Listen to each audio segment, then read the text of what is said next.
Salam Indonesia, Anda menyaksikan berita terkini bersama saya, Madis Kerendekarang. Pemirsa, perkembangan kasus positif COVID-19 di Bali masih fluktuatif. Bahkan, kini kasus COVID-19 sudah 2 digit. Diperlukan kewaspadaan dini bagi masyarakat agar kasus positif COVID-19 ini tak kembali meningkat signifikan, terlebih dengan adanya varian baru Omikron.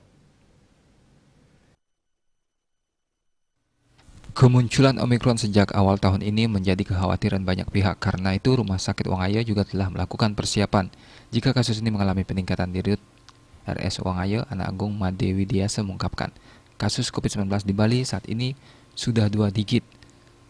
Namun, beruntung di Kota Denpasar kasusnya tidak terlalu banyak. Namun, RS Wangaya tetap mempersiapkan diri. Sarana dan prasarana telah disiapkan bila terjadi peningkatan kasus kembali. Namun karena ini merupakan pandemi, cukup sulit memprediksinya. Meski demikian, pihaknya harus tetap mempersiapkan apapun kejadiannya. Berdasarkan pengalaman selama ini dalam penanganan kasus COVID-19, saat ini Rumah Sakit Wangaya telah mempersiapkan ketersediaan stok oksigen. Saat ini jumlah stok oksigen di rumah sakit milik Pemkot tersebut mencapai 7 kubik untuk oksigen cair, sedangkan oksigen tabung pihaknya telah memiliki 150 tabung.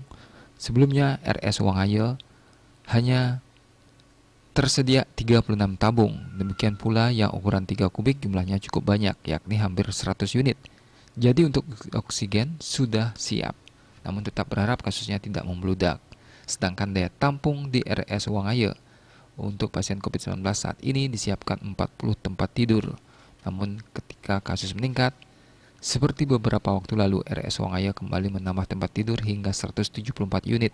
Sedangkan kapasitas secara umum di RS Wangaya hanya 210 unit. Asmara Putra, Bali Pos melaporkan.